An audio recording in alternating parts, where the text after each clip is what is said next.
The clubs and our owners fully understand just how important it is to our millions of fans that we get the game on the field as soon as possible. This is not just about shifting pieces of the pie around. This is about getting the game that we love to work and operate as best as it can. And it's not working. Very little progress on the labor talks in Florida, and ditto today in New York. We're very close to having another week of the regular season canceled. The lockout is now in day 95. The players did present a new plan today, but didn't back off their luxury tax thresholds. They did lower their pre-arbitration bonus pool by $5 million. And tonight we thought we'd get some insight from a man who's been on the beat for over 35 years.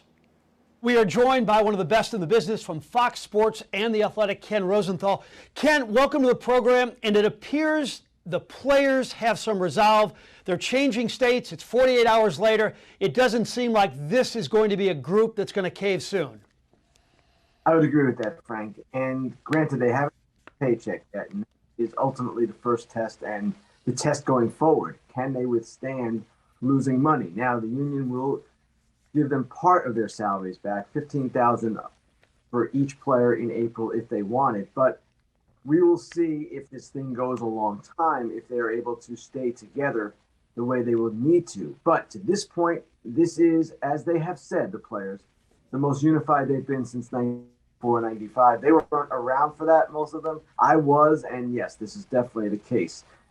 After a 16-hour negotiating day on Monday, I think all of us had a sense of anticipation that something good was going to happen Tuesday.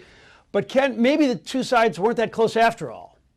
They weren't, Frank. And I remember the last tweet I sent out at about 2:30 a.m. Players believe there are large gaps in major areas. That is the story consistently throughout that day and throughout the. Part of it was, perhaps, as the players said, Major League Baseball wanting to create this impression that there was positive momentum and kind of use that as a pressure point. Part of it also was kind of what you alluded to. I think we all wanted to believe that things were going better and thinking, well, how can they possibly not? It's ridiculous. We all know it's ridiculous. But it didn't turn out that way. They weren't that close. And now they have some work to do to get back to a point where they can get a deal. So how bad a week has it been for the commissioner, Rob Manfred? The awkward smiles during the press conference, talking about the owner's loss of revenue over the last 5 years. I don't think America is embracing our baseball commissioner. No, I would agree with that, Frank. And to some degree, it's because he has to be the out front guy, the spokesman for the owners. He's the one navigating a very tricky path, trying to unite 30 owners. At the same time, I've written this, a lot of people have said it, he's not the best in a public form, and his manner has really succeeded in galvanizing the players.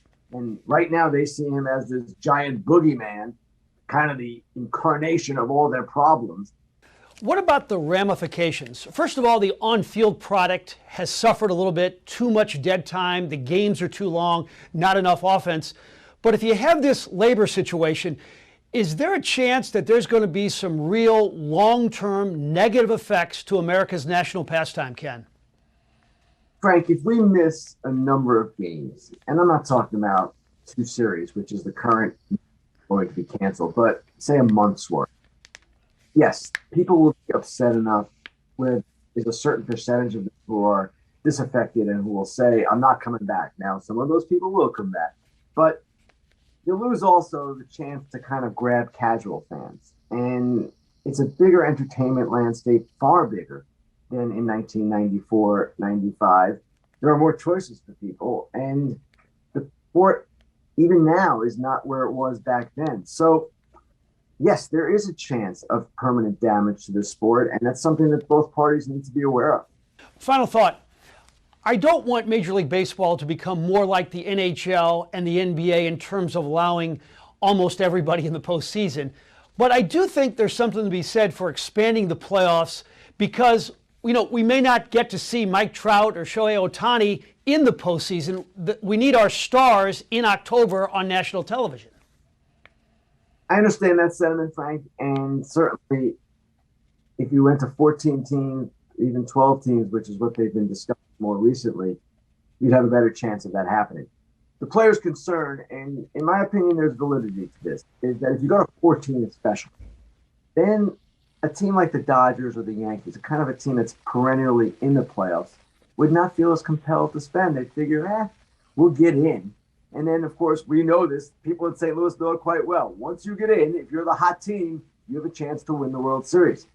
That's the concern, that it won't be enough of incentive for competition. And incentivizing competition has been a major theme of these talks.